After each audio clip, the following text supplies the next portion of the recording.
मैंने कहा था आप सेंटा उसको बुलाओ,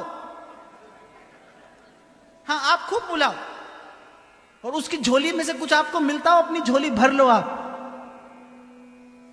मैं तो नहीं बुलाऊंगा। It might sound partial but yes I am. मुझे अपने धर्म के प्रति आदर भी है और मेरा धर्म परिपूर्ण है, मुझे इसकी निष्ठा और विश्वास भी है। मुझे किसी अन्य द्वार पर जाने की आवश्यकता नहीं है। आपको जाना हो आप जाइए, पर विचार मत छोड़िए।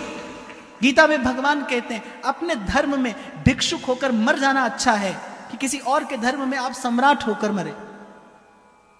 किसी के धर्म में सम्राट होकर जीने से अपने धर्म में भिक्षुक होकर मरना अच्छा है। दुर्भाग्य इस देश का, दुर्भाग्य इस देश का कि जिस दिन आप वो रंग बिरंगा पेड़ सजाते हैं उसी दिन धरती रक्त रंजित हुई थी गुरु गोविंद सिंह जी महाराज के साहिबजादों की शहीदी से।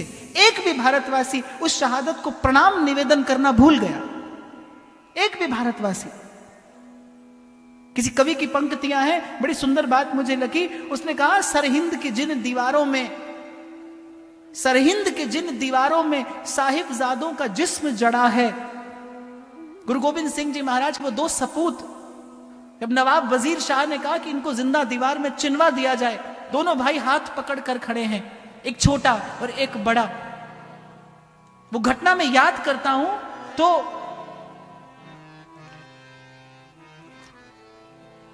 जब दीवार चिन रहा था वो जल्लाद, एक छोटा भाई एक बड़ा, उस दृश्य का स्मरण करना।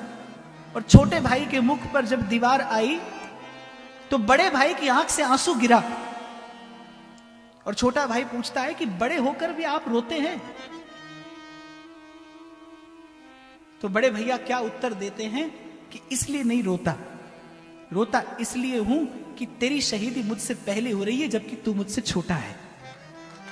तेरी शहादत मुझसे पहले हो रही है क्योंकि तू मुझसे छोटा है। इस प्रकार के बलिदान पर सरहिंद की जिन दीवारों में साहिबजादों का जिस्म जड़ा है, सच पूछिए ऐसी ही बस किसी नींव पर सत्य सनातन धर्म खड़ा है। आप भूल गए। इसीलिए मैंने कहा व्यासपीठ का काम है जगाना। मैं तो डंडा बजाकर कहूंगा जागते रहो, और इस भाव से कहूंगा हो सकता है कोई एक जग जाए।